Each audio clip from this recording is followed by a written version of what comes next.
So what can we do to make our gardens really good for insects? Well, and wildlife generally. Well, first of all, you might think about what you can plant, what flowers to grow in your garden. And it might seem odd to say, but some flowers are really rubbish for pollinators, which is odd because flowers evolved to attract pollinators. That's the purpose of a flower. Those beautiful petals and the scent evolved to attract insects, not to please us. But we've tinkered with plants over hundreds of years. Plant breeders have selected for things that they thought would appeal to the human eye or nose or whatever. And unfortunately, in doing so, they've sometimes made the plants, the flowers have lost their original function. And there's a nice example of that here. These are all double varieties, which are commonly sold in garden centres. A double variety of a rose, a cherry, and a hollyhock along the top, and then the single varieties beneath.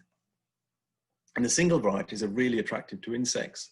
The double varieties are more or less useless. They're mutants in which the anthers, the little bits, the little male parts of the flower that produce the pollen, have mutated into extra petals. So there is no pollen, and there's just a bundle of petals, which is useless for a bee or any other insect. I also think the double varieties are rather hideous personally, but that's my own preference. But anyway, so next time you're buying a plant, if you aim for a single variety rather than a double, and also avoid these kind of intensively bred annual bedding plants.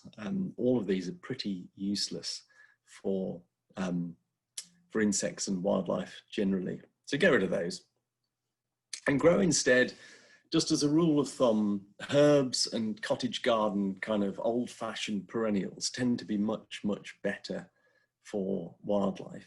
I haven't got time to go into the many hundreds of beautiful flowers that you might grow to encourage insects, but I have made lots of YouTube videos that you might check out that will give you lots of information. Now, you can also find lots of information online about which species are good, and it might tell you, for example, that catmint is good for bees, as it is. But very often the information is not specific about which variety, and actually the varieties can be quite important. So there have been a few studies comparing the attractiveness of different varieties of catmint or lavender or whatever to insect pollinators, and even within catmints or within lavenders, some are much better than others. So this one here is the kind of winner in trials. Six Hills Giant, it's called, is the best catmint for pollinators, and it attracts about 4 times as many as the worst performing catmint. So it's worth doing a little bit of research to find out which ones are best. So similarly, lavenders are all good for bees, but Spanish lavender is less good. Munstead dwarf is less good, whereas this one, Gros Bleu, is really good, is the best. So bear that in mind when you're deciding what to grow in your garden. You might also grow some native wildflowers, including, if you're really daring or reckless, some weeds. So these are all plants I've got growing in my garden. I'm sure you can recognize them: dandelions, ragwort, and it's a spear thistle bottom left there. Beautiful flowers, really attractive to native wildlife, but very widely persecuted as being kind of noxious weeds. We spend a lot of money, a lot of time grubbing them up, spraying them with herbicides and so on. And actually, if we could just learn to be a little more tolerant, then we'd be doing a huge favor for wildlife. So if you remember just one tip from my ramble today, it's that you can get rid of all the weeds in your garden just like that, just by calling them wildflowers and being done. When planning your garden, you might also try to squeeze in some flowering trees. People tend not to think about these quite so much from a pollinator perspective, but flowering trees can be amazing because they're so three-dimensional, all that height. They can support many more flowers than a herbaceous flower bed. And So if you can squeeze in some flowering trees, there are many to choose from, some way too big for anything but the biggest garden, things like horse chestnuts or lime trees. But if you've got a small garden, you might squeeze in a laburnum or a fruit tree. Fruit trees, I'm a huge fan of fruit trees. I've got 45 different varieties of apple in my own garden. And fruit trees, obviously, they require pollinating in the spring. They produce beautiful blossom, which is attractive to bees and other insects. And in exchange for that pollination, they give you fruit for free at the end of the season. 0 food miles, 0 packaging, 0 pesticides, I hope. And they capture carbon as they grow. So it's wins all round. I would encourage everyone to plant fruit trees. And I'd also love it if we could plant our streets with fruit trees. Just imagine if kids could walk to school and pick an apple or a pear or a plum on the way to school from a tree growing in their local street or park or whatever. I think that would be really cool. I'd also encourage people to mow less. This is a really, really easy way to encourage wildlife. It saves you time, saves you money on petrol, and it's usually effective. Most lawns are actually full of plants that would flower if only they were given the chance.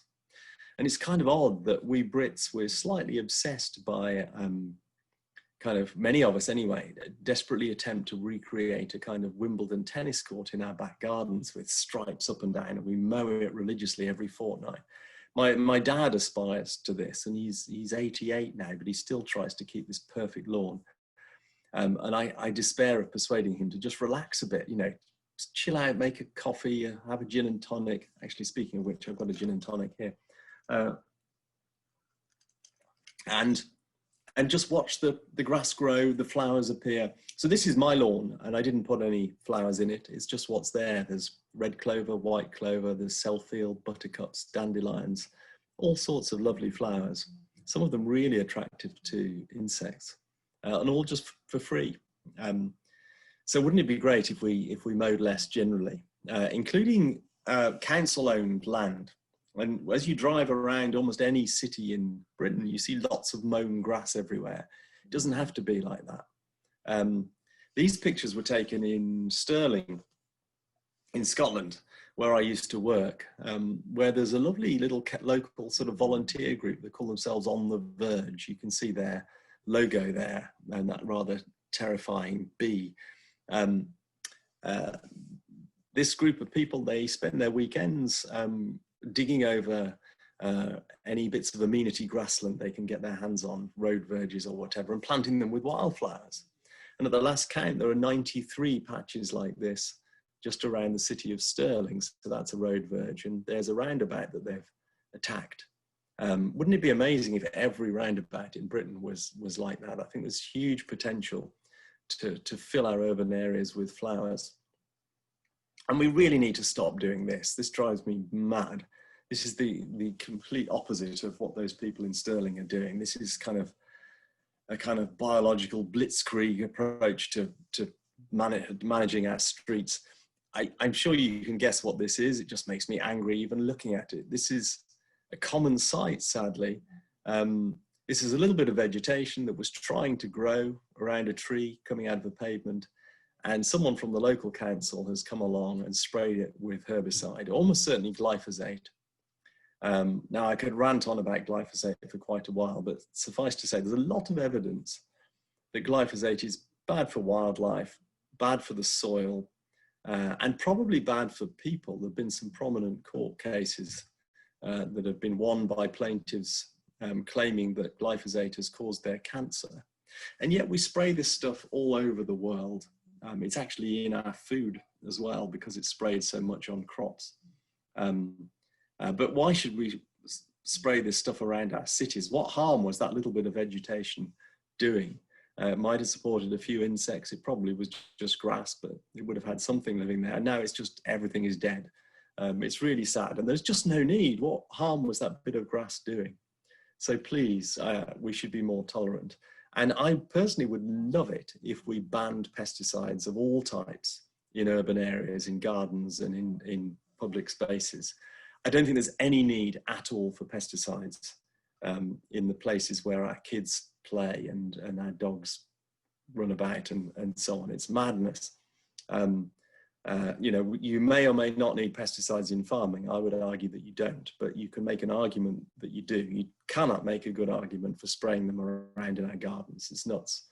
In actual fact, if you have a pest problem in your garden, if you have, for example, aphids on your roses or whatever, then if you just leave well alone, it's amazing how efficient natural enemies are at finding them and eating them. There's a whole army of creatures just living all around us, waiting for a chance to come in and eat those pests. And these are all insects you can find around here, all of them insects that eat pests of our flower, you know, the aphids that you might get on your roses or your runner beans or whatever. So I just leave the aphids and they get gobbled up. It's amazing. It's like the cavalry comes storming over the horizon. And, you know, there is just no need for pesticides in a garden. Just to add to that, actually, if you have an ornamental plant in your garden that keeps being attacked by insect pests, you're growing the wrong plant. It's not happy in your soil, in the location you planted it.